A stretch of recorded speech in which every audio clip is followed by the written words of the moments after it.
Hi, this is Shirley Peterson with the Community of Christ Scientists. February is Black History Month, a time to broaden the narrative of humanity and the United States to include important people who otherwise don't make it into the history books.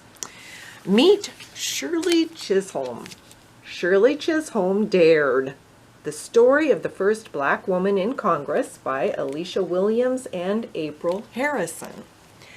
Shirley Chisholm was a trailblazer for African Americans and women. She was a child during the Great Depression. Her parents worked hard and were politically and socially active. They taught their children about Black rights and Black pride. Shirley's father would tell her, "Study and make something of yourself." I interpret that to mean, don't just believe everything you're told. Don't accept the identity given to you by other people, laws, or traditions. Study, learn, respect knowledge that resonates with goodwill toward all humankind and yourself. Fight to give flesh and blood to increased knowledge of justice and equality.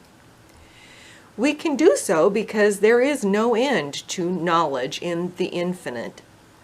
Our human minds are finite, limited, but each day we learn something new, hopefully. And Shirley Chisholm not only learned each day, but she used what she learned. When she was 17 years old, she attended Brooklyn College.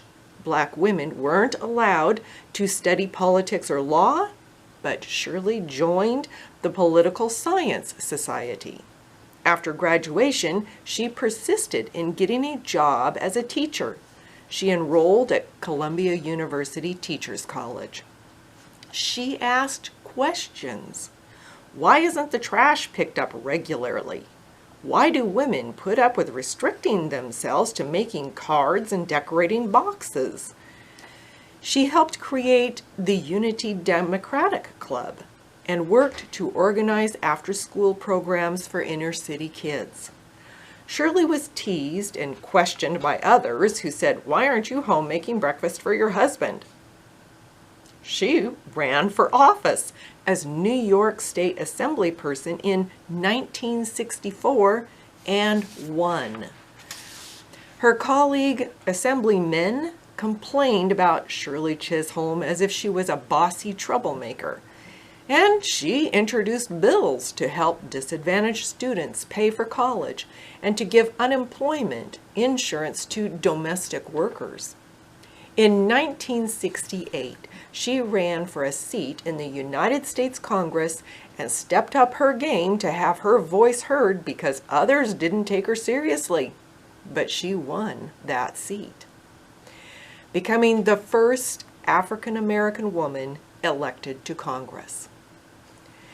The book ends with this thought: Shirley Chisholm never stops asking questions.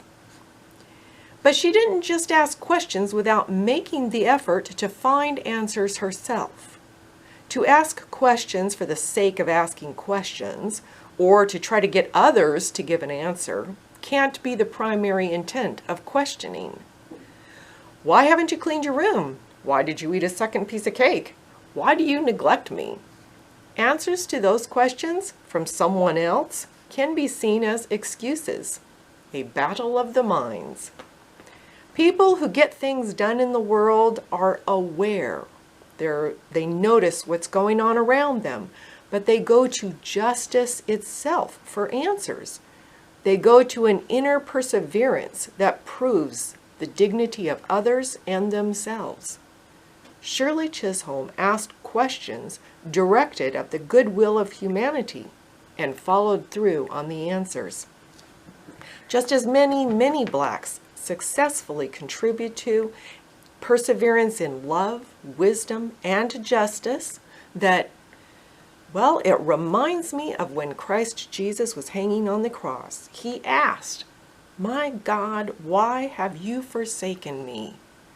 Those words sound sad, but reveal something very great. Jesus went on to love itself for an answer. and he lived the divine love that proves the divine purpose of life and living, to live with goodwill toward all.